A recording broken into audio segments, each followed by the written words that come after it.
Boys and girls, time for another one of my stories. Old St. Mick here this morning. It's Christmas Eve 2019 here in South Arkansas. And I just pray that everyone out there has a very blessed Christmas this year. I sure am. Doesn't matter about money and things down here when you live in such a beautiful place as this, South Arkansas. We're from y'all this morning from Lake Calion here in South Arkansas, close to El Dorado. One of my favorite places, great fishing spot. And I just want to clear some things up. You know, in some of my early videos and a lot of my videos, there's a lot of talk about drinking and things like that. And I'm just going by timeline that the stories happened. And I just want everybody to know out there that drinking and doping and things will ruin your dadgum life. Believe me, I know it. Run mine. I was saved the whole time. I knew about Jesus and I love the Lord, but there's a difference, ladies and gentlemen, between salvation and deliverance. So if you're suffering from drugs and alcohol like I did all my whole life, I just pray that you find someone that can show you how to be delivered from that stuff. You got to surrender completely. You got to surrender to Christ completely. Give up everything, all or nothing with Him. A big shout out to some of the people that helped me. Mr. Eldon Miller stuck with me through thick and thin through my addiction. Chris Beck helped me greatly. Others helped me. Brother Jerry Reed and especially my wife Gloria, who gave me a stable place to live and a home, dogs and cats and things. And now my life, I feel like it's complete. Anyway, we'll get to the story. This story happened back in the year of our Lord, 1992. My cousin, who has recently changed his name to Anonymous. Why he wants to change his name to Anonymous, I don't know. But he changed his name to Anonymous and told me if I was going to tell this story that his name would be Anonymous. So my cousin Anonymous and myself were sitting there one night, and we had a huge party down at the cabin that I talk about down there on Little Corny Bayou here in South Arkansas. I'll talk about that cabin a lot in my stories. Well, my cousins Nathan and Junior had built a smaller cabin around the back of the property, about 400 yards behind the cabin that I talk about all the time. Anyway, they built this little cabin back there, and we had a party for deer season, 2-week long party. We done cooked probably, I don't know, upwards of 60, 70 pounds of chicken leg quarters. Echo's boys come down and we put a goat in the ground and had cabrito tacos one day, and we cooked steaks, we cooked hamburgers, you name it, we cooked it over a 2-week period. Of course, deer meat that everybody was bagging deer and stuff, killing their deer. Like I say, we stayed down there for 2 weeks, and we built a huge bonfire. And anyway, deer season was over, and it was time for everybody to have to go back to work the next day. It was a Sunday night, 1992. Everybody had to go back to work. So everybody packed up and got their things and left. So we were back at the house in the front of the property at the cabin, and my cousin Anonymous and myself were sitting there, and his dad Arlen told us, he said, y'all need to go around there and check on that campfire and make sure they're not going to burn, it's out tonight and it's not going to burn the whole woods down and stuff. So Kim and I said, yeah, we'll do that. So before it got dark, we had the bright idea that all those bones and things, and goat bones, chicken bones, hamburger, whatever was out there, was strewed all over the woods around this cabin where we had this 2-week long party. So we removed every twig off the trail that went around to the cabin when we went back to check on the campfire. Every twig, every stick. So the only thing on the road the small, more like a four-wheel trail that went around to the back of this cabin. Uh, we removed everything off it, so all it was pine straw walking around there. So we wasn't going to be making a sound. So we went back to the house and waited till about, I don't know, I think it was about midnight. And we decided to go around there and see what kind of critters had come up and might be around there eating on them bones. Just go observe. Well, my cousin, Anonymous, had just got out of the Marine Corps. And I was an Army, basically a LARP. I wasn't a long range patrol. I was a recon scout at first when I got in there for the 101st Airborne, at what we call it, anti-armor scout. And my job title was Anti-Armor Commando. Now there's your job title, boys and girls. Anti-Armor Commando. Got to take out tanks. We carried a Dragon rocket with us and was trained to take out tanks with shape charged explosives, throwing them on top of them. We had a thing we made sometimes called an Eagle Fireball with a 50 caliber ammo can full of gas and a thermite grenade, and you could throw those up on top of a T-72 or something. Anyhow, when you got the job title of Anti-Armor Commando, you got a semi-dangerous job, I would think.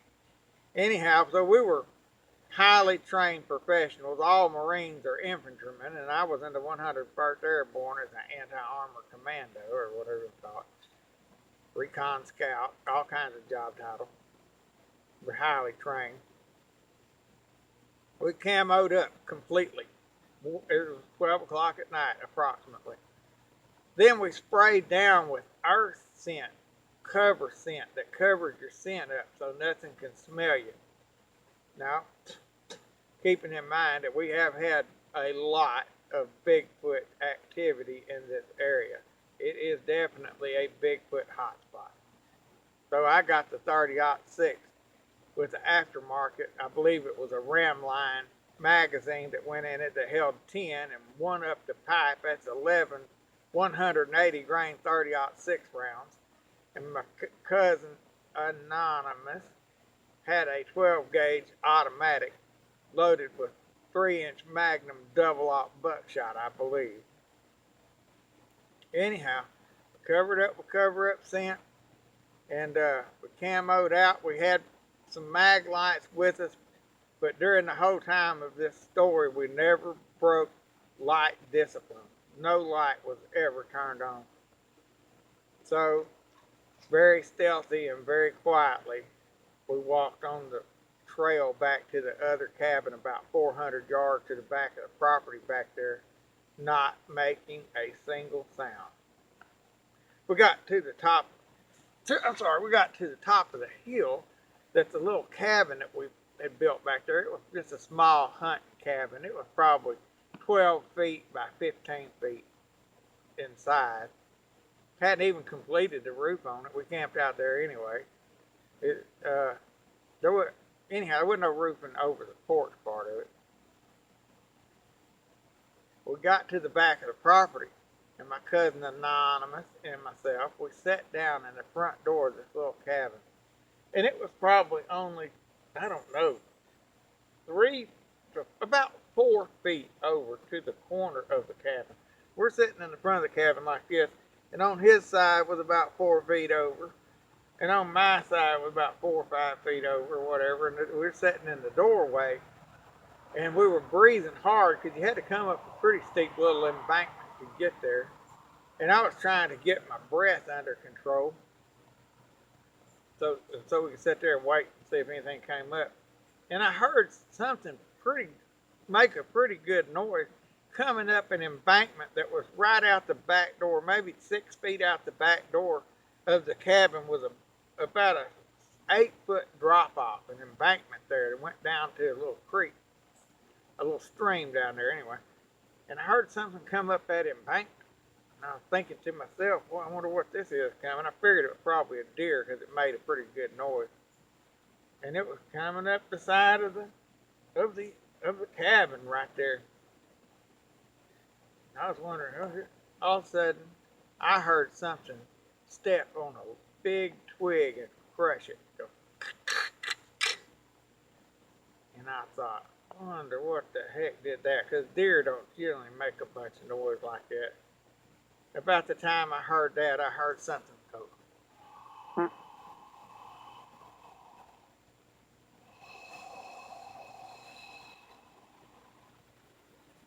Something took a big, deep breath, and I could hear it coming from up above me up here.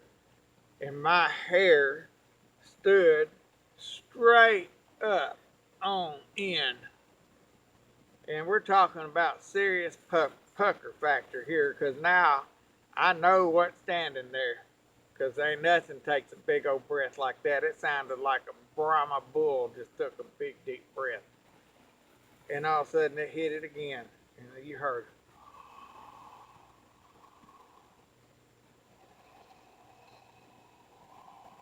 That little growl at the end of that breath.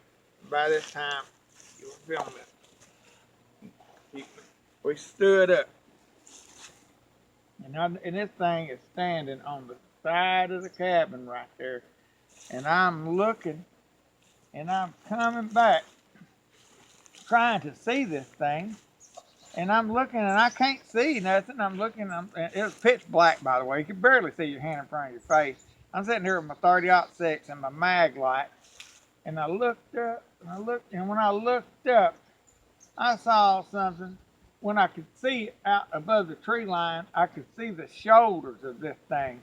And it was this damn far across the shoulders. Every inch of 12 feet tall. And I could barely see its hair, because they don't have much head and neck. You just see a little piece of head and then the neck. And I seen that thing, and it's standing there, and I don't, for the life of me, being sprayed down with cover-up scent and things, I'm not sure it knew I was there. And then you got the fight or flight thing. What's this thing going to do? Is it going to grab me and tear me in half, or is it going to go the other way? Because it's a 50-50 situation here. So I'm standing here and I'm backing up, and my cousin, Anonymous, is backing up with me. And I step back a couple of feet, and I get my rifle ready, and I told my cousin, Anonymous, I said, I'm fixing to hit the light. No matter what you see, I said, shoot it right between the eyes. And about that time, on the corner of the cabin here, something growled right here.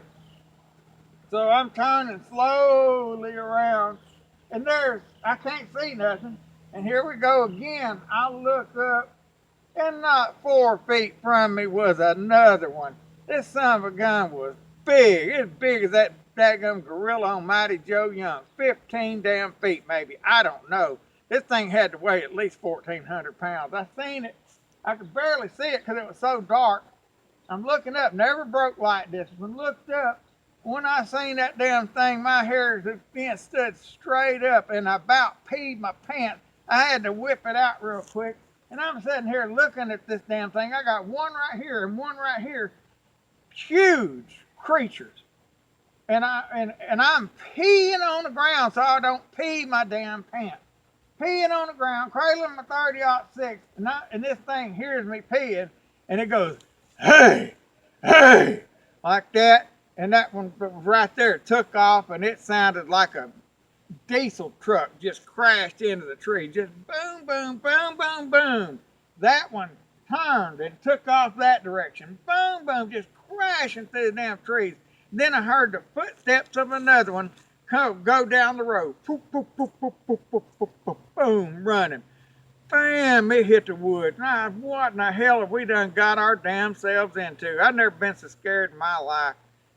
I gotta tell you, being in the woods with a full-grown Sasquatch is about like being caught out in the open water with a great white shark. You're in their damn element, and you're at their disposal. You just hope to hell it's not supper time. That's the only thing I can say, boys and girls. So we got back to back, my cousin Anonymous and I, back to back. And we walked all the way back down the trail to the house, back to back, making sure we didn't know what the hell these things. If one of these things wants you dead, you're just dead. I'm going to tell you right now, ladies and gentlemen, everybody out there in YouTube world, You go in there looking to kill a Sasquatch. I don't care if you go in there with a Navy SEAL team. If you shoot one, I'm convinced ain't none of you coming out of there alive. So don't try it. I learned my lesson that night. Of course, I'm an idiot and still hunt them, but don't be trying it. Not if you want to stick around this earth very long.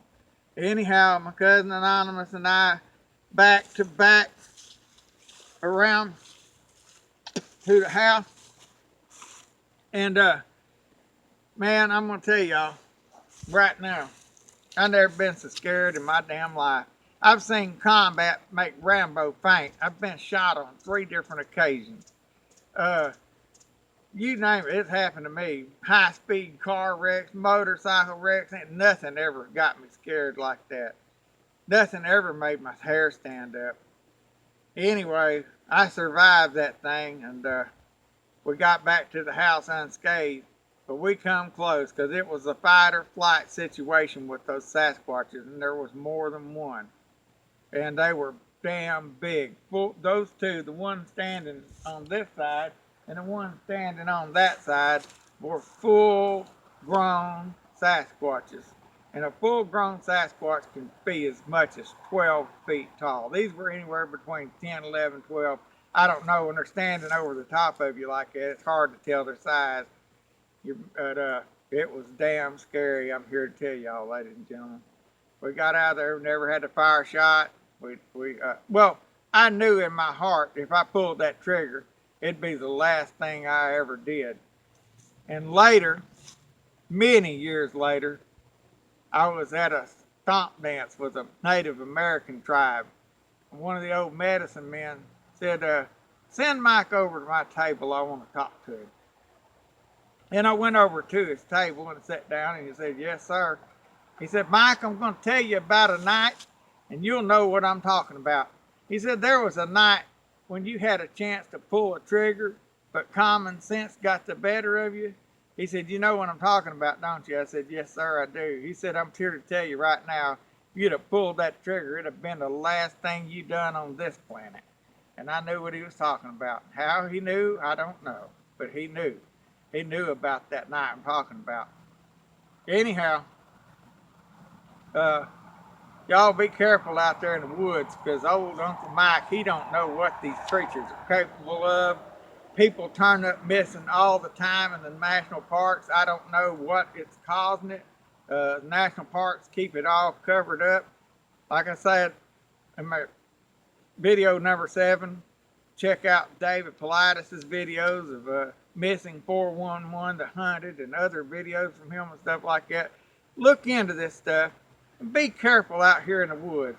And I just want to once again wish everybody a very Merry Christmas and a Happy New Year. But y'all think about this, what happened to old Uncle Mike, and I just hope it don't ever happen to any of y'all. Y'all have a very blessed Christmas and a Happy New Year. And that's all for today. Uncle Mike out.